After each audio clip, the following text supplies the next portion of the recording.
go get them again. Welcome back to another unboxing first impression video on my channel. Today we are delving into the brand of Jean-Paul Gaultier, and this is Le Male Elixir Absolu, the new 2025 release. Correction, not a first impression, as I gave my thoughts on this particular fragrance off a sample. It was back in around the launch time of this one. If you do want to see a more in-depth video take on this one from yours truly, I did release a video on it back in February, around the 8th or 10th of February.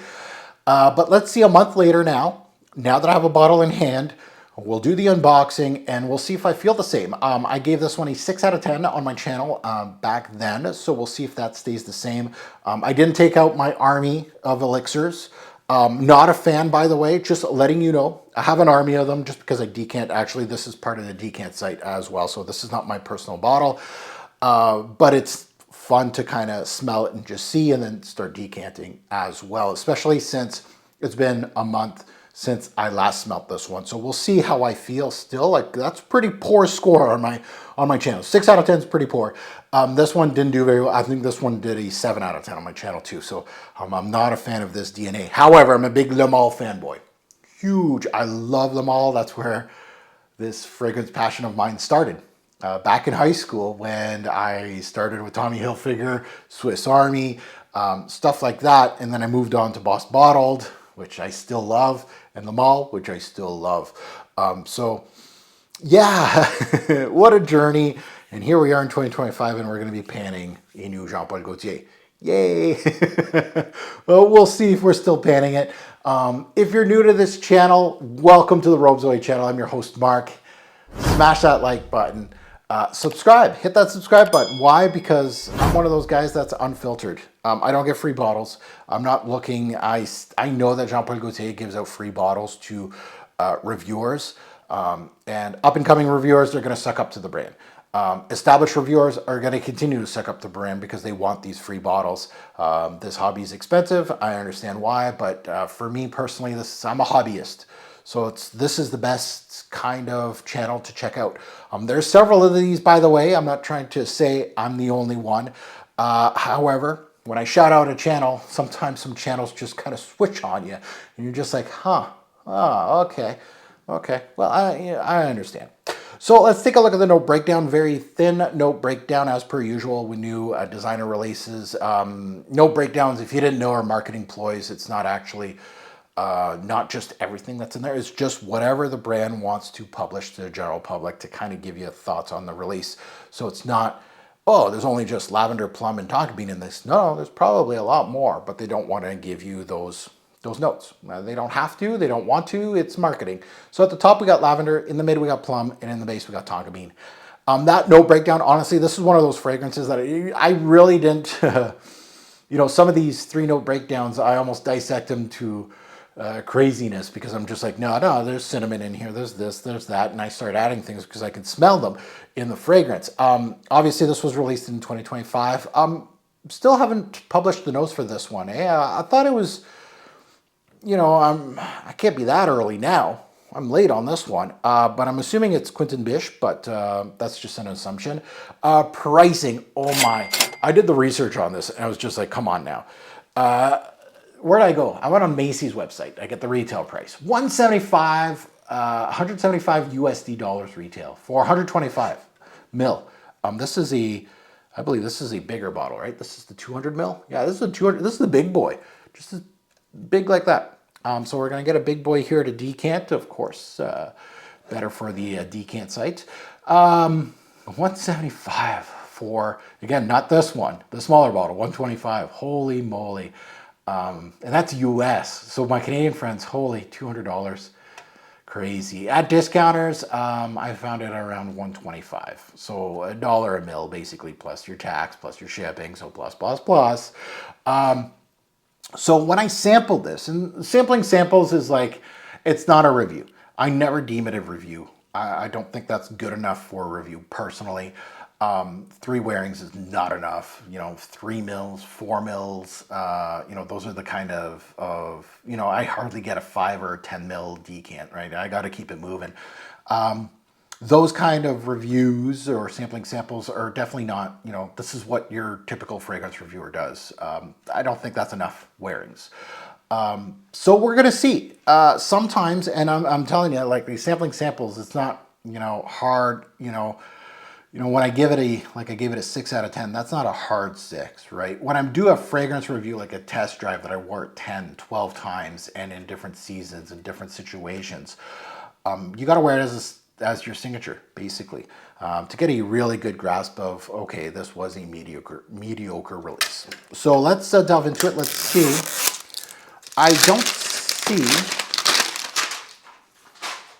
One thing I don't see is on the new Le Beau Flower Edition, had a little tab right here and it said pull here. This one does not have that. Interesting. So these ones are always tricky. Sometimes the cap comes off on these just because of the way it is in the little guy. And I always have problems opening these up. You'd think I'd be an expert unboxing these since the 90s, but yeah, no. Okay, so all done. This is the big boy, as you can see, and this one is full gold. Full gold going. I love these. These are way better quality. Not that it's huge quality than the little things that they give you. So we're gonna put it on strip first, and then we'll put it on skin. But my thoughts when I sampled it, and I'm trying to go back in the Rolodex here of what I said. I think the plum was a definite disappointment. It was heavy on the tonka and heavy on the lavender, and I think that was it. So it wasn't really anything new from this guy right here. But we'll see. We'll put it on strip. And you never know. Maybe my sample guy ain't legit. And I got it from the bottle now. Oh, yeah.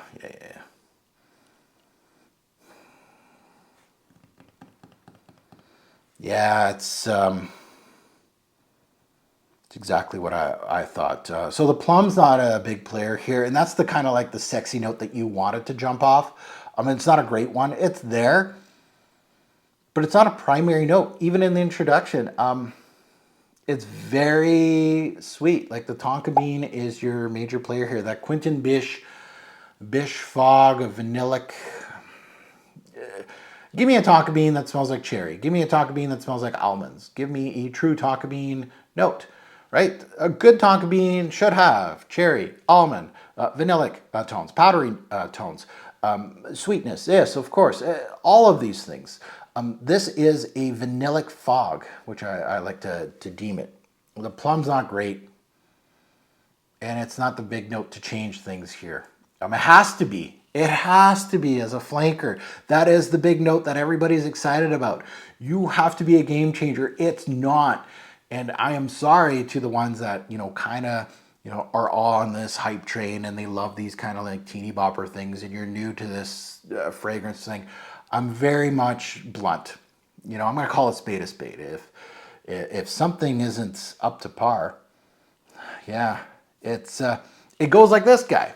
Right? It smells kind of like this guy. Sweet, creamy, powdery, gourmandish kind of, right?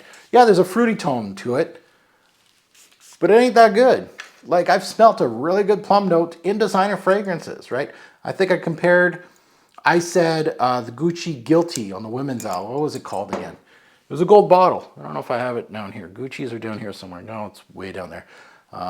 But one of the women's one, Gucci Guilty, I think it was the Intense, has a plum note in it.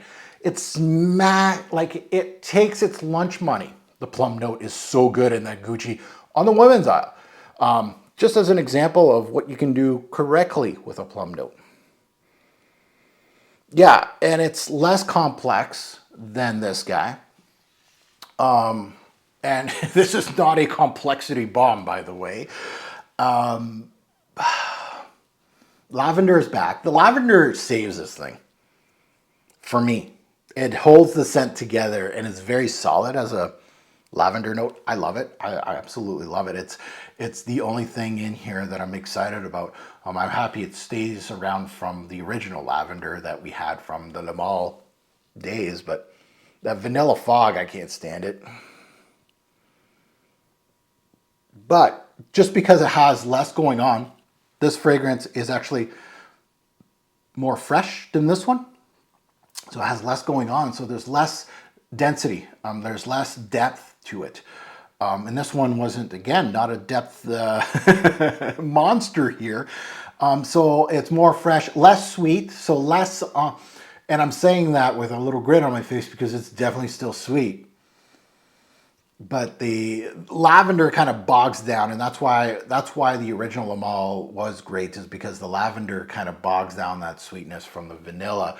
And they amped up the, not that saying that this one didn't have vanilla, it did, and it did do its job in here, but I think it's a lot more prominent in here, and just because there's less going on, it has more of a footprint in this fragrance. So if you're expecting a denser, deeper elixir, because it says Absolu on it and it's all gold, and you think you're going to get something a little more stronger, you'll be disappointed.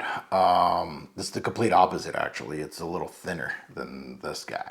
And the plum, and that's the big thing. If you're expecting a big show-stopping plum, nah, it's a synthetic plum, which is fairly minor.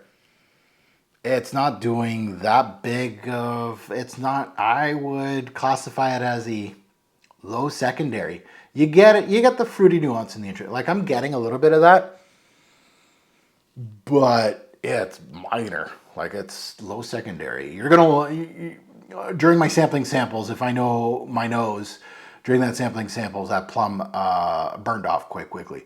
And then you're left with the Tonka lavender fog, and you're just like, okay. So at the end of the day, redundant release, yeah. Cash grab, yeah. This brand, I've kind of lost touch with the brand, honestly. They haven't done anything great, really, in a long, long time. They are definitely selling a lot of units. They're very popular within the kids. So almost kids think this is like a premier designer brand as per the price here. They're selling units at that price, apparently. Maybe I'm just getting a little old. I don't know.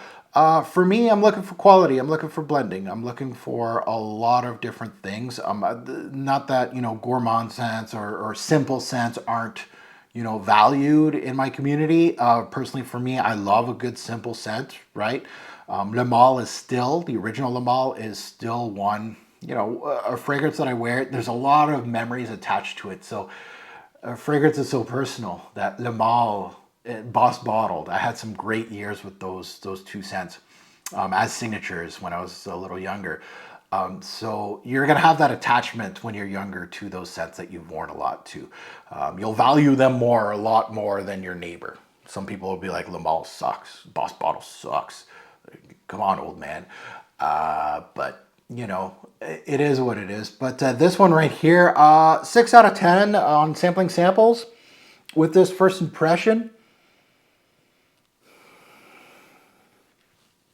That might have been a little generous. Yeah. Like, and again, this is just an unboxing well, not even a first impression, just like a flashback to a month ago. There's not much going on here, so almost like I'm thinking 5 or 6. That's where this is going. It's not going up with this. And sometimes with, unboxing the bottle a month, 2 months later, 3 months later, off a sample, you may change your mind a little bit, but honestly, it's not a good changing your mind right now. It's just like, yeah, I slotted at the right spot, 6 or 5 kind of thing. So it's a cash grab. Now that you've heard my take, I'd love to see yours in the comments below. And if you haven't seen my sampling samples, go check it out. I give you performance, I give you dry down. I talk about numerous things, day, night, versatility, all that good stuff. It's a longer video. It's probably around 25 minutes, but I think it's a solid video on what I'm getting right now. I wouldn't change a thing on that sampling samples. And now you can give your take, because a lot of people back then didn't smell this. So I can't wait to see what you guys think about this one. Do you think it's a 6.5? About that, right? Jean-Paul Gaultier is going down. They had their peak, I think, with the teeny boppers, and I don't know what kind of feedback they're getting from the teens with the Le Beau and this line right now, but I think they hit their peak, and now it's time to go down. And those teens, those influencer teens, are getting a little older now, and they're smelling a lot more stuffs, and with that comes maturity, with maturity comes more honest truths. But at the same time, you know, depending on where they are with their influencing style, is the money gonna, you know, are you still gonna sell out and just say, hey, this is great, things like that, depending on who you follow. But you can see that maybe there's gonna be a little switch in trends a little bit here, which would be nice. But I can't wait to see the comments, good or bad. You don't have to agree with me at all. You can say this is a 10 out of 10. You can say it's an 8. You can say great things, bad things, middling things about it. I don't mind. That's great. And as always, a great pour fragrance will make a lasting impression. Choose your Jean Paul Gaultier release wisely. My recommendation right now, this is a high avoidable line right now. That's my thoughts. Thanks for watching YouTube. Have a good one.